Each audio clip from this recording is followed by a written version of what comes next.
If you want to find the secrets of the universe, think in terms of energy, frequency, and vibration, said Nikola Tesla. In this video, I'm going to share with you how raising your vibration can help you manifest anything you want in life and help keep you healthy and immune from diseases, illnesses, and viruses.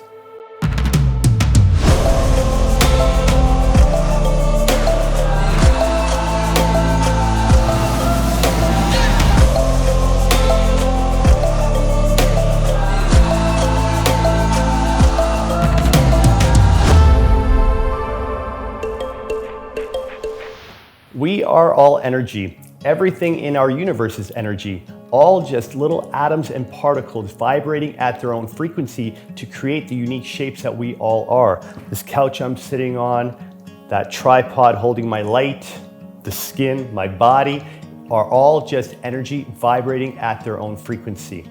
In this video, I'm going to explain to you the concept of vibration, energy, and frequency, as well as how they all play a part in the law of attraction and how our emotions, our thoughts, bacteria, and disease all have their own vibrational frequency. So I want to distinguish the difference between vibration and frequency.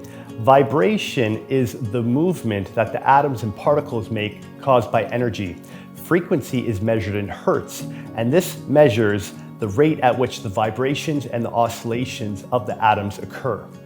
Now, why it's important to understand this is because as being energy and atoms that are just vibrating, it's our frequency that makes us unique and distinguishes the vibrational patterns from one to the other. So imagine our body is like a radio receiver, and although there's a dial with 100 different radio stations, it's only when we're tuned into a certain frequency that we're a match from the frequency from the other side that's playing a song that we're able to hear that song. So imagine that there are different things out in the universe all having their own vibrational frequency. When we are a vibrational match to that frequency, we are then able to call it in. Essentially, this is how the concept of the law of attraction works, is that for us to call in those high vibrational things that we want in our life, maybe it's love, maybe it's a new career, maybe it's a healthier body, whatever it is that we want, those high vibrational goals will only come to us when we are in a high vibrational state. So what does that mean, a high vibrational state? Well, we all have our own unique metabolic rate. We all have our own frequency, our own hertz. And based on what we're going through in life, what we've been through from past experiences, we have our own vibrational frequency. Now, different emotional states have their own frequency. So shame, guilt, resentment, anger are at the bottom of the map of consciousness developed by Dr. Hawkins. Dr. Hawkins developed a scale that measured the different frequencies of different emotional states. And right at the bottom, there's shame, guilt, resentment, anger, and at the top, it's joy, love, abundance, gratitude, and enlightenment.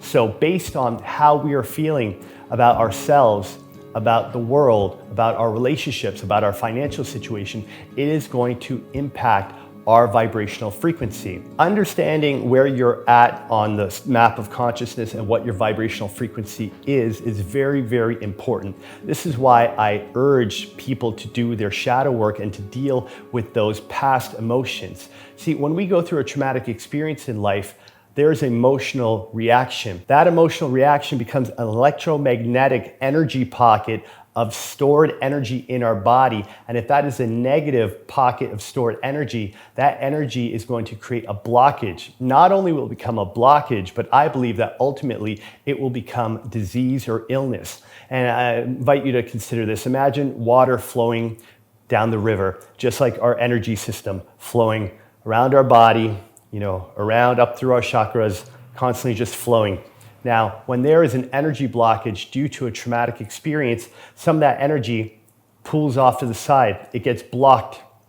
And just like a river, if water goes into a pocket and just stays stagnant, it doesn't keep flowing, it attracts bacteria, it gets moldy, and ultimately disease can be created out of that stale water. Similar to our body, our energetic system, those blockages that flow through, if we do not deal with those traumatic experiences, if we do not confront those emotions and release those energy blockages, ultimately it will result in some form of disease. Now, being aware of our aura, being aware of our electromagnetic field is very important. Based on our vibrational frequency, we emit a certain frequency in our aura. And I'm sure there have been instances where you've come into contact with someone, even though they haven't said much, right away you're getting this feeling that this isn't someone that you want to spend time with. They're just low vibe, they're very heavy. Maybe there's something shady, you're picking up on them. Even though they haven't said anything, you're picking up on their energetic field.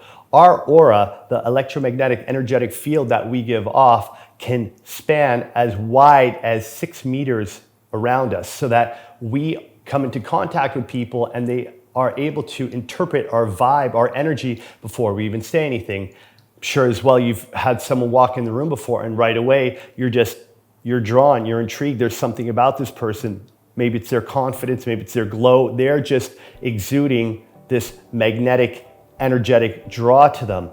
So it's very important to be aware of who are you spending time around? Who are you mixing your energy with? If you're hanging out with low vibrational, toxic people, their energy is going to bring your vibrational frequency down. As I've stated in some of my past videos, letting go of toxic friends is so important to your self-care and to your self-growth, because they will bring your vibration down, and that toxic energy can contaminate your own energetic field. Dr. David Hawkins is a world-renowned spiritual teacher, psychiatrist, physician, researcher, and developer of the widely known map of consciousness.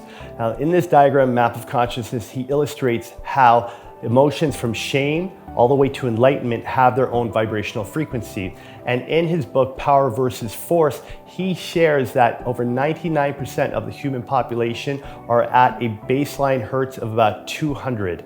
Now that means that most of humanity is either suffering or just getting by. Now, in doing research to write his book, he discovered in the Book of Numbers how different vibrational frequencies impact the body in different ways. The vibration of 174 hertz relieves pain and stress. 285 heals tissues and organs. 396 liberates you from fear and guilt.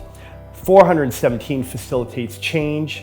528 hertz will help facilitate transformation and DNA repair. And 639 hertz reconnects you with your relationships. Now, these different hertz, these different vibrational frequencies are all attainable by doing things that help raise your vibration. Now, raising your vibration is something that you could do on a daily basis by doing one of several different things I'm about to share with you. Spending time in nature is one of the easiest ways to raise your vibration. Spending time near the ocean, near the lake, mountains, in the trees, and the forest is one of the most powerful ways to raise your vibration, because the frequency of nature is super, super high. By spending time outside and walking barefoot, doing something called earthing, you're able to connect your energetic field directly with Mother Earth and receive that vibrant charge of the frequency that nature has to offer.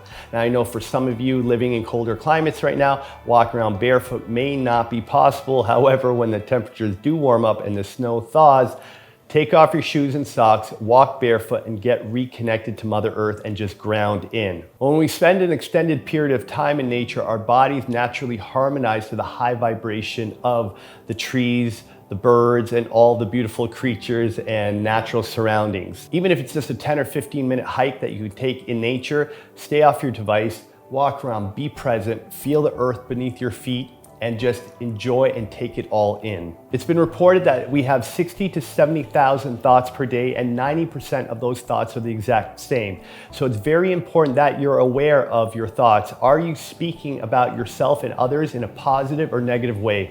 Do you have an empowering or a disempowering perspective on your life?